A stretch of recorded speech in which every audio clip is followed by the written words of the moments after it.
Personal development is not what it used to be. This environment that we're in with the chaos and the change all the time is different. And you're going to learn about it in this podcast with Kristen Lessig-Schenerlein. She is the founder of Koi Coaching and Consulting, and Hannah McGowan, who's a professional trainer and coach and founder of Hannah McGowan Coaching. But here's what's interesting. They've come together to create the Core Leadership Program, which you're going to want to hear about. So please enjoy this podcast with Kristen and Hannah. All right, as you heard in the introduction, we've got two guests today, and these are really two phenomenal ladies, and you're going to enjoy this podcast. Kristen Lessig-Schenerlein of Koi Coaching and Consulting, as you heard in the intro, and Hannah McGowan of Hannah McGowan Coaching, full name there.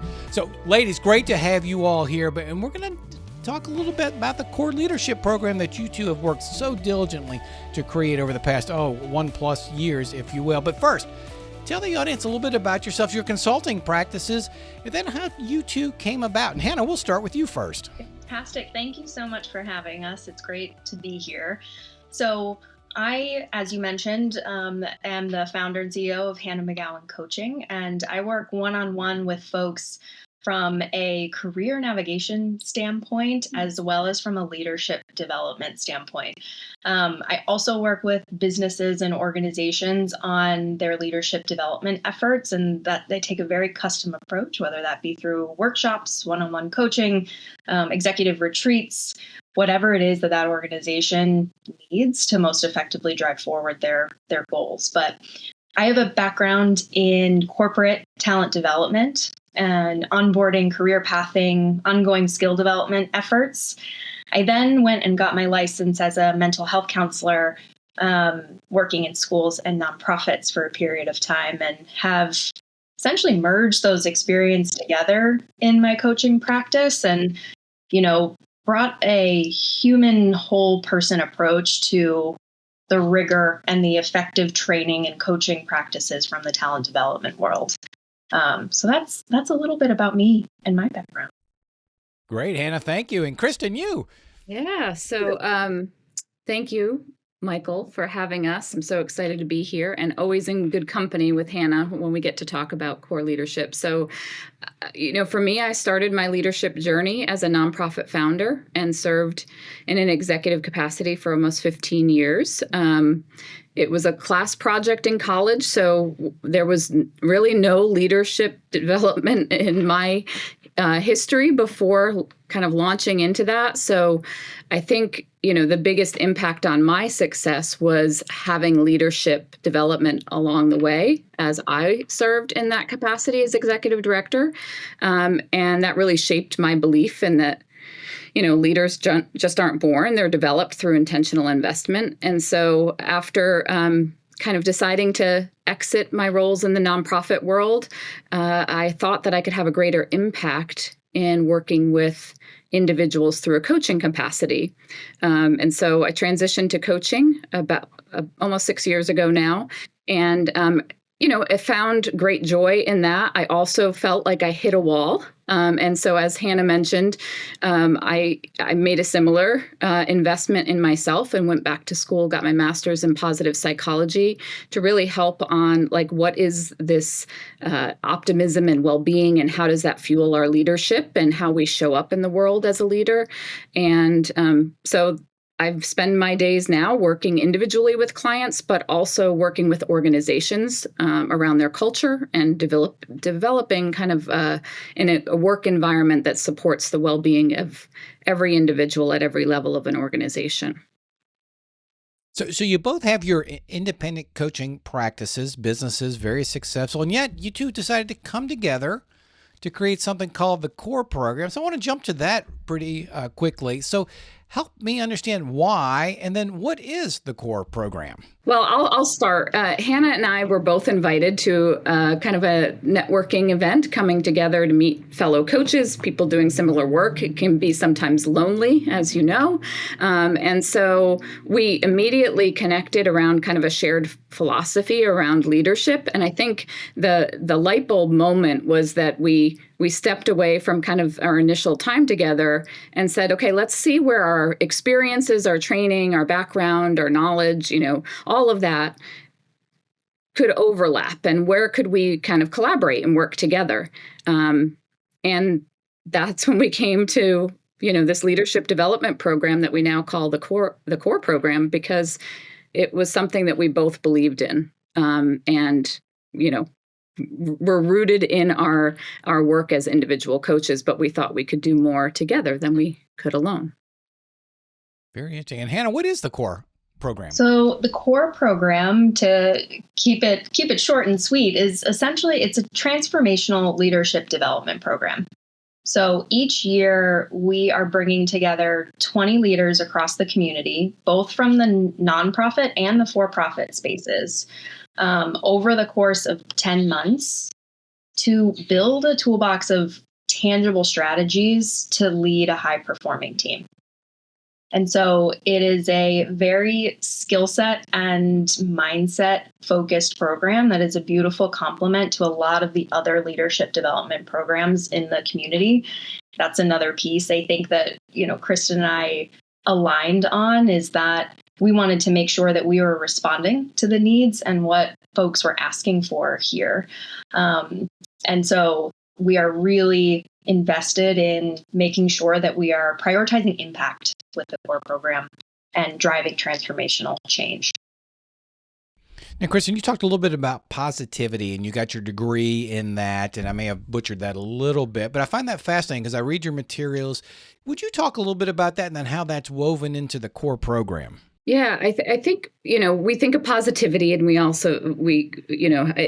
it's rooted in realism. Let's start there, right? This is not about lottery tickets and rainbows and unicorns, but it's about our ability to navigate our world of work with this idea that things can get better, that we have the personal agency to impact how our work is and what the day-to-day experiences are. And that's where I think about our core program as more than just a program. It's like truly an experience. We want people to kind of go through this learning, realizing that we want to honor the nuances of what they go through every day. The world of work is, I was just on a webinar, is white water. It's not like it used to be where we're just kind of steering a ship in one direction.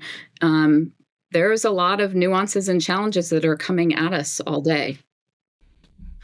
Yeah, and I think you summed it up nicely. It's not what it was. So people listening, we had the traditional leadership development programs years ago.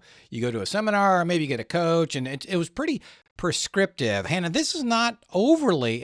It's guided, and yet there's an organic aspect to it as well to allow these leaders to have personal agency. Would you just touch on that a little bit? Mm-hmm. So Kristen and I, alongside guest faculty members, other leaders in the community that we're calling executives and residents, and a lot of other voices, are there to provide some scaffolding and some insights.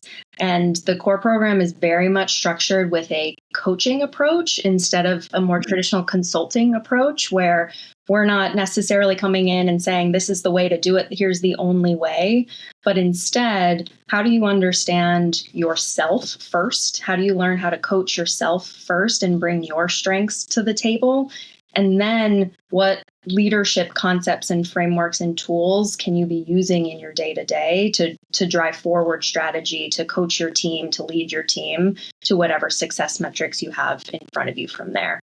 So there is a very big focus on accountability in this program, and how we're structuring it to make sure that we're not just having days that are inspirational and motivating, but you're actually feeling equipped with what you need to drive forward impact.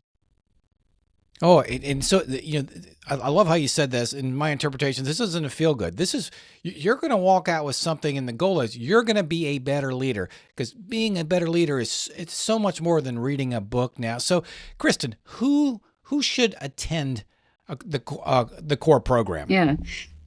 I think we all probably can attest to that there's a moment in time in our careers where we realize that there may be something more. It's not just that it's the next job, but like we're longing for something else, and we know that we have the ability to do more. For me, it was I could stay in this executive director role of various organizations and be great, but I feel like I can have greater impact if I step away from that and I can touch many organizations versus just one.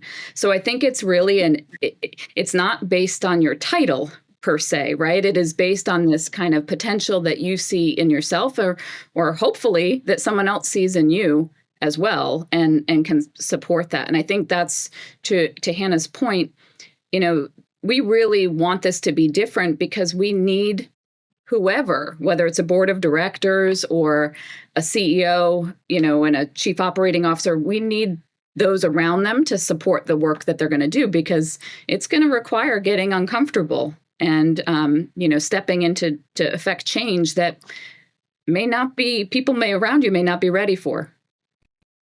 Oh, absolutely. Being a leader now is so much different than it was a number of years ago. It's so much broader. Hannah, you all mentioned that in this core program, you're going to have both nonprofit and for-profit leaders, which is fascinating because, never the twain shall meet has always been the mantra. So why did you all decide to do that? So that was actually a beautiful evolution coming from this community. We heard a lot of feedback when we were first getting feedback and input from folks that there is a lot of lessons learned between the two. There are challenges and opportunities as well as benefits, I think, on both sides. And to give participants the opportunity to build that peer-based community to learn from one another is something that we are really prioritizing. And so that's another piece that I think I would highlight about the program is that you're going to be really deeply personal with a lot of your fellow participants through this cohort, and build lifelong partnerships, sounding boards with folks who are in different spaces, but can really share transferable skills, transferable lessons across the board. Oh, very good. So this is a podcast primarily for nonprofit board members or nonprofit leaders. And I welcome either one of your thoughts on why should a board say, yes, we need to invest in our leadership and have personal development. Why should they have that line item in the budget for personal development? I can at least start. I think, in nonprofits, you're dealing with leaders and probably entire teams that are deeply passionate about a mission and driven by their mission. And that runs the risk of burning someone out. So having access to leadership development with more tools and support is kind of the essential way to help your team build resilience and to ensure the long-term sustainability of a nonprofit. We have to do something, right? If your product is your people delivering the service, how do we ensure that they are continued to be supported and cared for?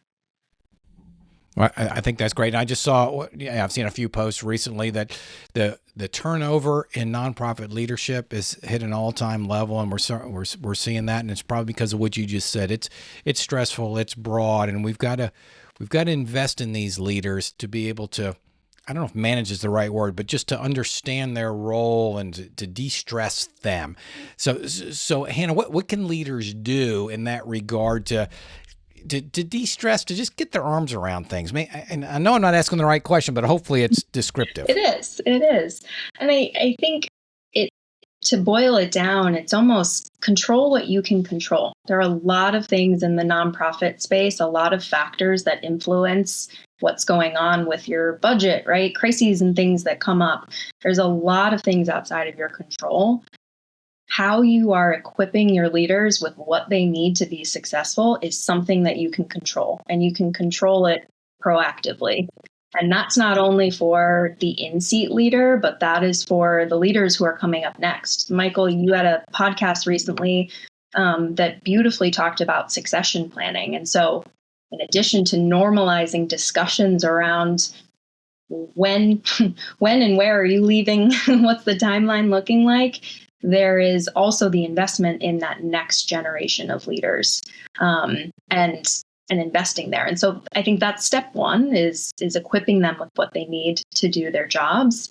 The other piece is a real clarity on expectations. I think the organizations that do this well, that have powerful partnerships between the board and the leadership team, and even the leadership team and the folks they're working with, have a real understanding of who is doing what and to what end. And that really transparent, candid, honest communication, I think, is simplify it, keep it easy, but is the perfect place to start. So I want to talk about the core program. A couple more questions. And so I go through this. What should I expect to get out of it? Kristen, what if somebody goes through the program? This is kind of a sell job right now. What will they come out with? Well, I think first of all, it's going to be a level of self-awareness, right, on how you are showing up and what are your strengths and how can you leverage those strengths to be most effective in your role as a leader and have the greatest impact on those around you. I think so that deep dive into your own leadership, that your authentic leadership is key. And then I think really Hannah mentioned there's that mindset piece, but there's also the real tools around effective communication and how to provide feedback, right? And all of the components of how do we really build a collaborative team. And I think the third piece is really like, how do I think about strategy? It seems common that we talk about strategy, but we don't really know how to think or what it means or what we've got this plan maybe, but it's not necessarily something that we're looking at but a couple times a year. And maybe we're not thinking about like, do we have the capacity? Do we have the resources to actually achieve this goal? And so equipping leaders with the ability to kind of ask themselves and those around them, especially their board, like really push back on, yes, this sounds great that we could, do this wonderful new project, but given where we are right now, it's going to take us 2 years, 3 years versus 1 year. And I think just there's a confidence level, but there's also some knowledge base that leaders need in order to be able to kind of push back and affect that type of change. Oh, absolutely. Well stated. Boy, I can't tell you how many times I talk to organizations and big visions, big plans, and we're going to do this, we're going to do that. Then you got to hit them with a dose of reality. Well, how are you going to do it? Mm-hmm. Right. And I like how you're creating that awareness for them to ask those questions as they move along. Now, Hannah, you said this is a transformational program. That's how you open it. So how do people find out more about the core program? So they can visit our website, which is coreleadershipcoaching.com. They also can get in touch with Kristen and I. Our email address is connect@coreleadershipcoaching.com. So that's a great place. And then we are out and about in the community at different events and things too. So if you see us, come say hello. We would love to meet you if we don't know you already. So those are some good places to start. Yes, you two are everywhere. So Kristen, when is registration? Registration for applications is open now. So we have a curated experience for those interested in applying, mainly because we're looking again to create a cohort that is going to support that individual through this journey, this experience. So applications are open now through the beginning of March, and we will be scheduling interviews with a selection committee of some folks in the community that have stepped in to help us. And those will be in March and April. And then our goal is to announce our first cohort of core leadership program in May. Oh, very good. And I hope the audience is listening to how intentional this is. Now, of course, this is a very brief podcast, but you two have spent months creating this program, listening to the community, going out and really creating something that the community wants. And so for the audience, coreleadershipcoaching.com. So, Hannah, final words, and I'm going to go to Kristen. Final words. Hannah. I would just reiterate that if you are a leader, first of all, if you are a human who interacts with other human beings, you are a leader. And if you are feeling stuck micromanaging, if you are feeling like you're stuck in the role of a fixer or a controller, and you want to break the cycle of that, if you want to shift out of that, this is a beautiful program to consider. to become more of a coach who's out of the weeds, who can trust their team to do their jobs and can focus on those bigger picture strategic initiatives, this is something to consider. There are a multitude of leadership development resources, not just in this community, but nationally, globally. And so I think my final word to folks is to take advantage of them, take your development in your own two hands and advocate for what you need to do your job for the best of your ability, but also to live your life to the best of your ability. Very well stated. Kristen. Yeah, I think we underestimate the importance of leadership development. We're too busy doing the work, and there's no single right way to lead, but we do have to adapt. And we know that in our world today. And we know that as leaders, we're dealing with different generations and expectations of different generations. So ignoring kind of the shift of what is being demanded of us as leaders will only cost us when it comes to retaining employees and kind of their performance. So I think about turnover and losing good people. We really want to think about, a program like this is just a drop in the bucket. It pays dividends long-term for an organization that can really retain the people. And I don't think leadership is any more about power and directive approaches. It's more about the impact, the influence, the connection, that true human connection Hannah mentioned. Well, you two have created something that's very special, and I hope the folks listening will go to coreleadershipcoaching.com to learn more about it. It's really going to be something special, and it will be transformational. I've seen some of the curriculum. It's going to be absolutely transformational. So, Hannah, Kristen, I want to thank you for coming on this podcast, and I look forward to seeing you out and about in the community. Thank you, Michael. Thank you so much. Wow, they got so much going on. I'm so impressed with these ladies because what they have built over the past year is really something really special. Reed, so what are your takeaways with Recapping with Reed? It was one of the first things that Kristen said, I believe, and that's leaders are not born. They are developed through intentional practice. And this core leadership program is one way to help develop those leadership skills. Absolutely. Well stated. Good pickup on that. Number 2. Positive psychology is all about our ability to navigate our world with the idea that things can get better, with a positive mindset on the future. Oh, we could all use that, can't we, in this world? And number 3. Great general leadership advice: control what you can control. Boy, man, that is hard, but those are pearls of wisdom right there. Control what you control. There you have it, ladies and gentlemen, Recapping with Reed. And I hope you enjoyed this podcast, and I will 501 see you next week.